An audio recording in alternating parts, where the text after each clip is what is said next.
बिस्मिल्लाहिर्रहमानिर्रहीम। जनाब मौलाना तहकीक साहिब तथा बिरादर मोमिन, अस्सलाम वालेकुम। सर्वप्रथम હું આપને જો ઇમામ જનાબ ઝૈનુલ આબિદીન ઇસ્લામની વિલાદત મુબારકબાદ પેશ કરું છું। હું અત્યારે અહીંયા બે જાહેરાત કરવા ઊભો થયો છું। એમાં સૌથી પહેલી જાહેરાત આપણી એ છે કે આપ સૌ જાણો છો એ મુજબ 22 જયરા કબ્રસ્તાનનું કામ અલહમદુલિલ્લાહ ચાલુ થઈ ગયું છે। કામ ચાલુ કરવામાં મોડું એટલા માટે થયું કે કોર્પોરેશનમાંથી નકશો પાસ થતો થતો એ અલહમદુલિલ્લાહ પાસ થઈ ગયો છે અને કામ ચાલુ થઈ ગયું છે। તો એની અંદર આપણે જે ભાઈઓએ પોતાના કીધા મુજબ જે કાંઈ લખાવવું હોય જમાતની ઓફિસમાં લખાવી અને પોસ્ટ મેળવી લે। બીજી જાહેરાત એ છે કે જે આપ જાણો છો કે ઇલેક્શનના કામની પ્રક્રિયા અત્યારે શરૂ થઈ ગઈ છે અને એની અંદર ખૂબ જ આપણને ન સમજાય એવી વાતો થઈ રહી છે।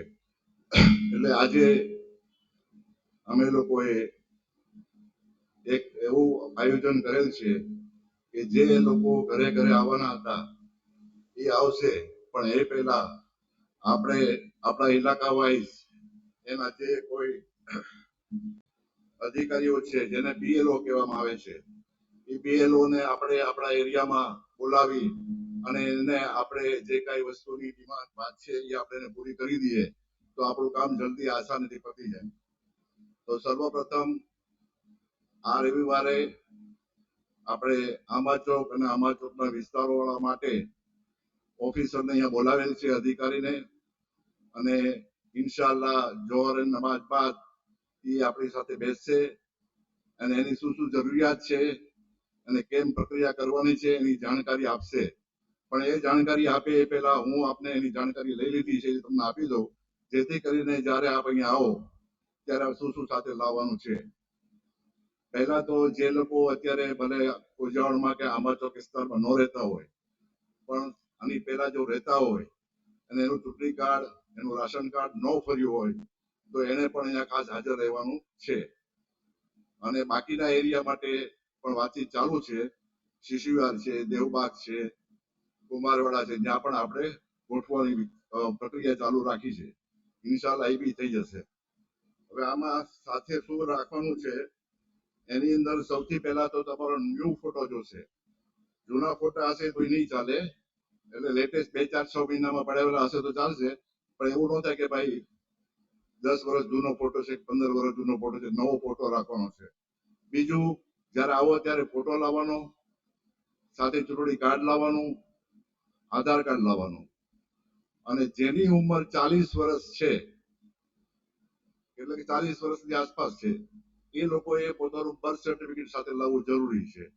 બાકી લોકો માટે બર્થ સર્ટિફિકેટ જરૂરી નથી। અને ઘરના તમારા 4 મેમ્બર હોય કે 5 મેમ્બર હોય પણ કોઈ પણ એક આવશે તો બી ચાલશે। અને આ જે ડોક્યુમેન્ટ કીધા મેં તમને એ બધા તમારે સાથે લઈને આવવાના, જેથી કરીને આપણું કામ એક ધક્કામાં પતી જાય અને જલ્દીથી આસાનીથી આપણે જે આ પ્રોબ્લેમ કે જે કાંઈ કાયદો સરકાર લાવી રહી છે તેમાં આપણે એનો ઉપયોગ કરી લઈએ। બીજું મારે આપને કહેવાનું છે કે ગવર્નમેન્ટ તરફથી જે કાંઈ કાયદા અત્યારે આવી રહ્યા છે એને મહેરબાની કરીને કોઈ હલકામાં ન લે, કારણ કે આ કાયદા જે લાવી રહ્યા છે એનું ઇમ્પ્લિમેન્ટેશન જ્યારે કરવામાં આવશે અને આપણે એને ફૂલફિલ નહીં કર્યું હોય તો પછી આપણે કોઈ તમને મદદ નહીં કરી શકે, કારણ કે જે કાયદા બની રહ્યા છે એને આપણે પૂરેપૂરો ફોલો કરવો પડશે। એટલે આને હલકામાં ન લેતા આની અંદર શિશુવિહારમાં બી આપણે કરવાના છે પ્રોગ્રામ, દેવબાગમાં કરશું, કુંભારવાડામાં કરશું, બધે કરશું, પણ જ્યાં કરીએ અહીંયા હાજરી આવે લોકો આમાં જાગૃતિ બતાવશે તો તમારું કામ ઈઝી ને આસાન થશે। એટલે ફરીવાર હું કહી દઉં કે જ્યારે તમે આવો ત્યારે ઘરનો કોઈ પણ એક મેમ્બર આવે તો ચાલશે, પણ જયારે આવે ત્યારે એના ઘરના ફેમિલી મેમ્બર જે હોય એનો આધાર કાર્ડ, ચૂંટણી કાર્ડ અને 40 વર્ષથી નીચેની ઉંમર હોય અથવા તો 40 વર્ષ આસપાસ હોય એ પોતાનું બર્થ સર્ટિફિકેટ સાથે લાવવાનું ન ભૂલે। અને આ વસ્તુ આપણે ઇન્શાઅલ્લાહ રવિવારે જોહર નમાજ બાદ જો ઇન્શાલ્લાહ જનાબના મકાનમાં કોઈ પ્રોગ્રામ નહીં હોય, કોઈનો લગ્ન પ્રસંગનું, લગ્ન પ્રસંગ તો જો કે હશે જ નહીં, એટલે જનાબના મકાનમાં જ આપણે એ પ્રોગ્રામ રાખી દઈશું. તો દરેક ભાઈઓને ગુજારિશ છે કે રવિવારે ખાસ હાજરી આપે. અસ્સલામ વાલેકુમ. ખુદા હાફિઝ.